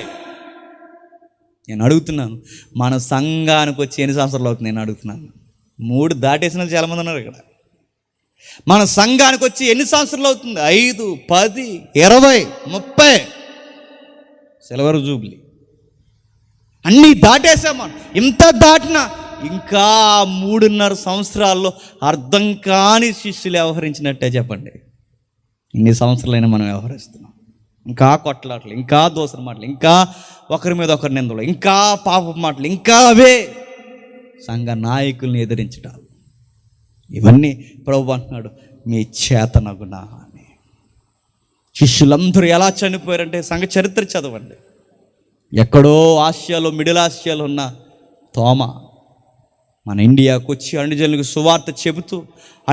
సువార్త చెబుతున్న ఆయన ప్రార్థన వేళ కొంతమంది మతున్మాదులు సోలము చేత ఆయన పొడిచి చంపేశారు, చనిపోయారు. అనుమానాలతో ఉన్న తోమ మన కొరకు ఘనముగా సాక్షి అయిపోయాడు. నేను అడుగుతున్నాను, వాళ్ళేనా ఇంతలా మారిపోయిందంటే వీళ్ళే. ఒకరోజు ఆయన ఎదుటి నిలబడితే ఏం మోసవయ్యా భూమి మీద అని అడిగితే మనం చెప్పుకోవడానికి చాలా ఉండాలండి. నీ సువార్త ప్రకటించినందుకు ప్రభువా, నిన్ను ఎలా అయితే హింసించారో నన్ను కూడా అలాగే హింసించారు. నీ సువార్త ప్రకటించినందుకు నీ మీద ఎలా అయితే నిందలేశారో ఈ భూమి మీద బతుకున్నంతకాలం నన్ను కూడా నిందించారు ప్రభువా. నేను ఎలా అయితే వెలివేశారో నన్ను అలాగే వెలివేశారు ప్రభువా. నా చావులో కూడా నేను ఒంటరిగానే వచ్చేసాను ప్రభువా అని ఎవరైతే ఆయన ఎదురు చెప్పుకుంటారో వాళ్ళు అంటారు, దేవుడు అంటాడు, నా కుమారుడు నమ్మకమైన వాడు అంటాడు. అలా చెప్పుకుంటామండి ఆయన ఎదురు నిలబడినప్పుడు. అలా చెప్పుకుంటాం. ఆయన ఎదురు నిలబడినప్పుడు ఎలా వచ్చావు ఎక్కడికి అడిగితే సంసారమని చచ్చిపోయిన ప్రభువా అంటాం మనం. ఇక్కడికి ఎలా వచ్చేవారు, ఎలా చనిపోయారంటే బిడ్డలు నా బిడ్డలను పెంచడమే నా జీవితం అంతా దారబోసి వాళ్ళకి బీపీ షుగర్లు అక్కడే తెచ్చుకున్నాను ప్రభు అని చెప్తావు. అంతే. ఏం చేసావు ఈ భూమి మీద అంటే సంపాదన మాయలో వెనక పోగేసుకున్నాను ప్రభు. అందరూ 4 రాళ్ళంటే ఇంకో 4 కలిపి 8 రాళ్ళు వేశారు ప్రభు. ఆ 8 రాళ్ళ పైన లాస్ట్ను ఒక రాయి వేశారు, రాయి మీద రాసేసారు ప్రభు. పుట్టిన తేదీ, చచ్చిన తేదీ ఆ రాయి మీద పెట్టేశారు ప్రభు. ఈ లోపల వచ్చేసాను. ఏం చేసావు నా గురించి అంటే ఏముండదు ఆయన దగ్గర. మాట పడ్డామా, చెమట గార్చామా, ఇబ్బంది పడ్డామా, ఆ గిన్నెలోనిది ఏం తాగని చెప్పండి, ఏం తాగుతున్నా అని చెప్పండి. నేడో రేపో మనం చనిపోయినా, నేడో రేపో ఆయన వచ్చేసిన ఆయన ఎదుటి నిలబడితే, ప్రభువా ఇదిగో నువ్వు చెప్పినట్టే మేము వ్యవహరించామనడానికి ఏముంది చెప్పండి. ఒకవేళ ఈరోజు ఈ మాటలు నీకు అర్థమైతే నన్ను మార్చు ప్రభు అని ఆయన చేతుల్లోనే జీవితాన్ని పెట్టు. ఖచ్చితంగా మారుస్తాడు ఆయన. ఎట్లా చెప్పనా, ఒక మాట చెప్పి ముగిస్తాను. అందరూ వేల మంది పచ్చిక బయలు మీద కూర్చున్నారు. వేల మంది.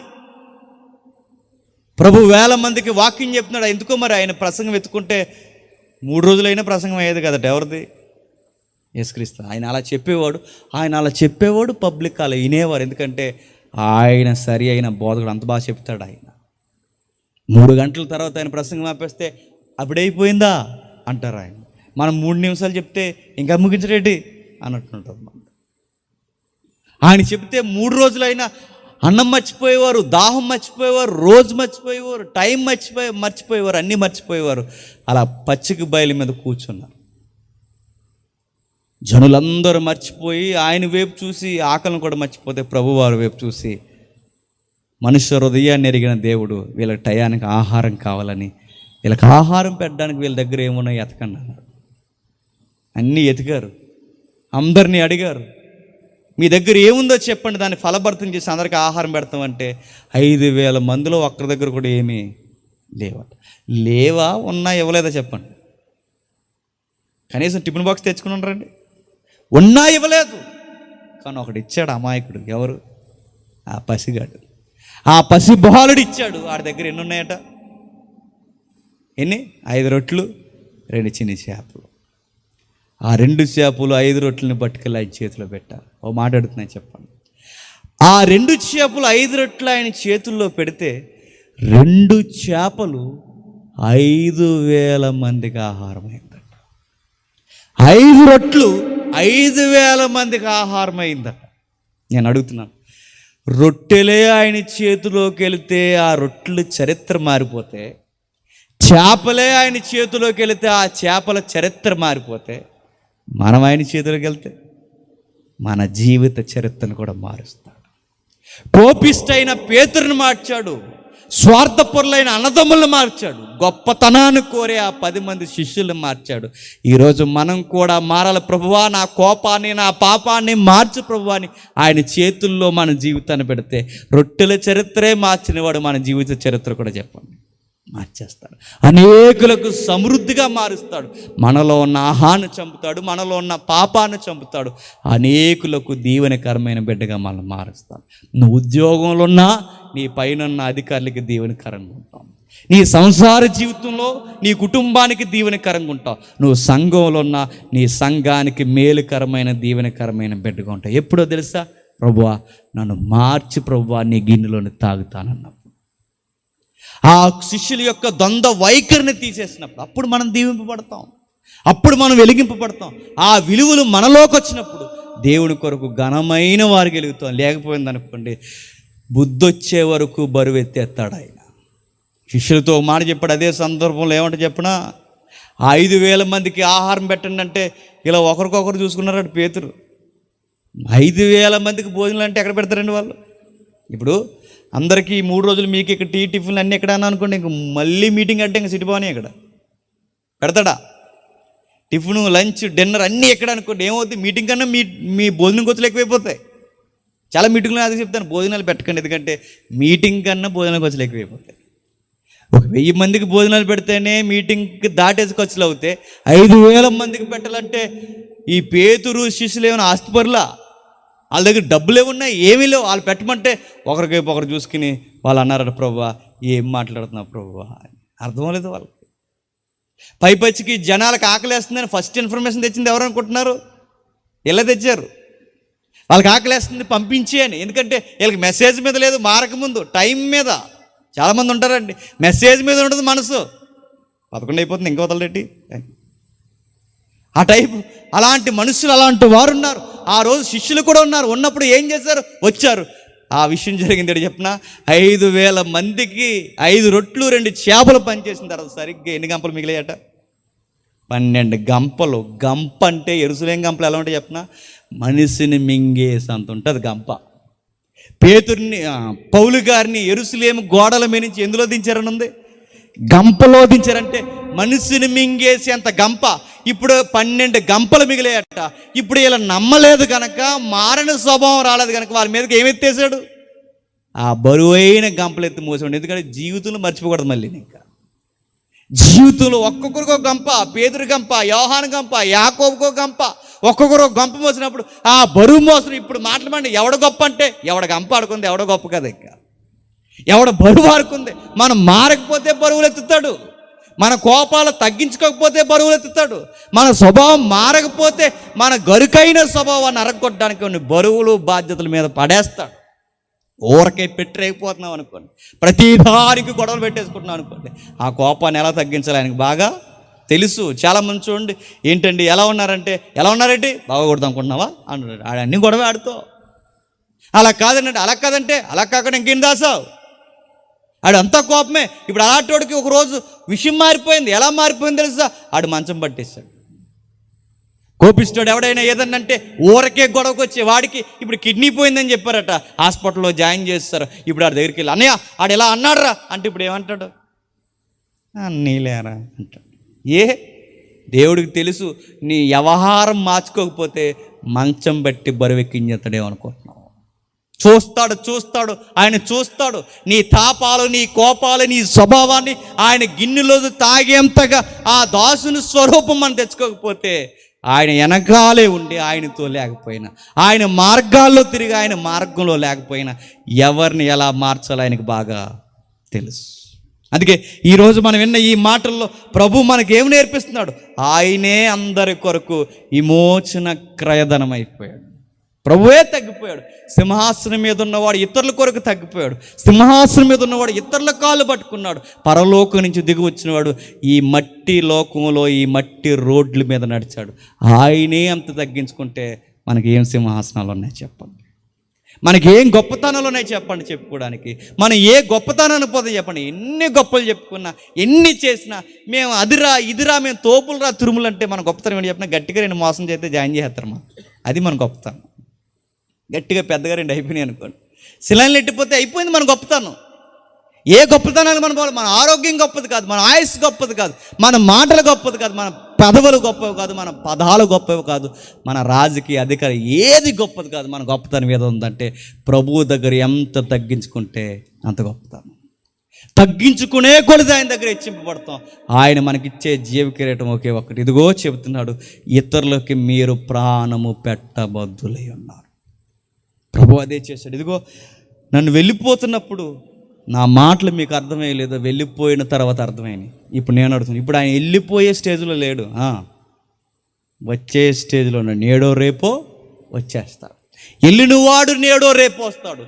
ఆ వచ్చేవాడు యేసు రెండవ రాకడ ఎందుకు జరుగుద్దంటే, పంచభూతాలు మిక్కటమైన యాండ్రంతో లయమవుతాయనో, పంచభూతాలు ఎలా జరుగుతాయనో అవన్నీ కాదండి. ఆయన రాకల్లో ఏం జరుగుతుందని రాయబడింది తెలుసా స్పష్టంగా? తమ తమ క్రియల చొప్పున ప్రతి వానికి తీర్పు, ప్రతిదండన చర్య జరుగును. ఇది జరుగుతుంది.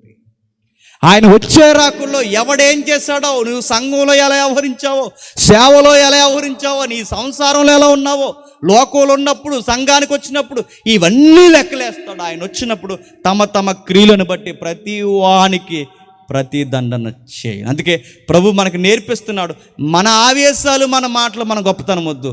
మనం నేర్చుకోవాల్సింది, ప్రభువా నువ్వే క్రయధనం అయ్యావంటే, ప్రభువా నీ ఎదుటున్న మేము ధూళి వంటి వారు, మేము ఇంకా తగ్గించుకుని ప్రభు. ఇది ప్రభు కోరుతున్నది. ఈ మాటలు మీకు అర్థమైతే ధన్యజీవులు. రేపు మాట్లాడుకుందాం. దేవుడు మిమ్మల్ని దీవించును గాక. ప్రేమగల తండ్రి, కృపగల దేవ తండ్రి, విలువైన మాటలు మాకు అందించారు తండ్రి. నిజమే, కూడా తిరుగుతూ తండ్రి మీతో భోజనం చేస్తూ తండ్రి మీ సహవాసంలో ఉంటున్నామని చెప్పుకుంటూ తండ్రి మీ కుమారుని యొక్క స్వాస్థ్యములు అడుగులు వేస్తున్నామని తండ్రి, మీ రాజ్యానికి హక్కుదారులమని తండ్రి మీ సహవాసాన్ని గుర్తెరుగుతూ ఎన్ని చేసినా తండ్రి మిమ్మల్ని ఎరుగని వారుగానే తండ్రి మీ సారూప్యతను గుర్తించలేని వారుగానే ఆహ్వానించారు. పునరుద్ధానం తర్వాత వారి జీవితాలు తండ్రి వెలుగుమయంగా మారిపోయాయి తండ్రి. ఇది పునరుద్ధానం జరిగిపోయిన రోజుల్లో మేము బతుకుతున్నాము తండ్రి. ఆయన వెళ్ళిపోయే రోజులు కదా, ఆయన వచ్చే రోజులు తండ్రి. తండ్రి మీటింగ్స్లో తండ్రి, లేదా ఈ సంఘ సహవాసాల్లో, వారి వ్యక్తిగత జీవితాల్లో ఇలాంటి ద్వంద్వ వైఖరి తండ్రి మాలో ఉంటే తండ్రి మమ్మల్ని చంపండి. ఎక్కడ ఏ గొప్పతనం మేము కోరుకోక తండ్రి, ఎక్కడ తండ్రి ఏ హెచ్చింపును తండ్రి మేము కోరుకోక, శ్రమల కలిగిన పాత్రలోనిది త్రాగడానికి మేము అర్హులమే అన్న శిష్యుల యొక్క మారు మనసు పొందిన వైఖరి మాకు నేర్పించండి. ఆయన గూర్చి చెప్పడం కన్నా ఇంకా మాకు ఏమీ వద్దన్న ధన్యత మాకు నేర్పించండి తండ్రి. సంఘాలలో తండ్రి సీనియారిటీ పెరిగే కొద్దీ సేవకులకి భారమైన మనుషులుగా తండ్రి ఆ స్వభావాన్ని తీసివేయండి తండ్రి. మేము ఎక్కడున్నా తండ్రి అనేకులకు దీవెనకరంగా ఉండాలని ఒక క్రైస్తవ సాక్ష్యాన్ని నిలబెట్టండి. అన్న ద్వారా నిండు దినాన్న ఈరోజు తండ్రి ఘనమైన మాటలు ఆయన రెక్కల కష్టం నుంచి వినిపిస్తున్నారు తండ్రి. ఈ కష్టము వ్యర్థము కాదు, గిన్నెడి చల్లీలిస్తేనే మర్చిపోనన్నారు తండ్రి. ఇంత పెద్ద పరిచర్యలో ఆయన కష్టాన్ని, ఆయన శ్రమను తండ్రి, ఆయన యొక్క బాధలను, ఇబ్బందులు అన్నింటినీ తండ్రి మీ పరిచర్యలో ఖర్చు చేస్తున్నాడు దేవా. ఆయనని మీరు మర్చిపోరు. ఆయన ఫలములు తండ్రి పరలోకమందు అధికము చేయబడుతున్నాయి. ఆయన బిడ్డలు తండ్రి, ఆయనకి ఇచ్చిన కుటుంబ సభ్యులను తండ్రి ఇంకనూ దీవించండి. సంఘానికి కావాల్సిన మరిన్ని మెలుకులు తండ్రి వారి ద్వారా నడిపించండి తండ్రి. ఈ వేదిక మీద ఉన్న సేవకులు ఎవరైతే ఈ పరిసర ప్రాంతాల్లో పరిచర్యను జరిగిస్తున్నారో వారితో తండ్రి ఇంకనూ మీరు విస్తరించి మాట్లాడి ఘనమైన పరిచర్యను జరిగించండి తండ్రి. ఎవరైతే తండ్రి ఈ మాటలు హేళనగా తీసుకున్నారో, ఈ రోజుకి తండ్రి మమ్మల్ని నిందించి బాధిస్తున్నారో, మా శత్రువులని పిలువబడుతున్నారో ఎవరైతే ఉన్నారో వారిని క్షమించి వారికి మారు మనసు దయచేయండి తండ్రి. ఇంకనూ తండ్రి రేపటి దినాన్ని విస్తరించి మాట్లాడడానికి మాతో, మా అందరితో మీరు ఉంటారని కోరుతూ మరిన్ని మాటలు రేపటి దినాన్ని కూడా మాకు అందిస్తారు, నడిపిస్తారు. ఈ పరిస్థితులను వచ్చిన వారిని అందరినీ మీ చేతులకు అప్పగిస్తూ క్రీస్తు నామమున ప్రార్థన సమర్పిస్తున్నాము తండ్రి. ఆమేన్.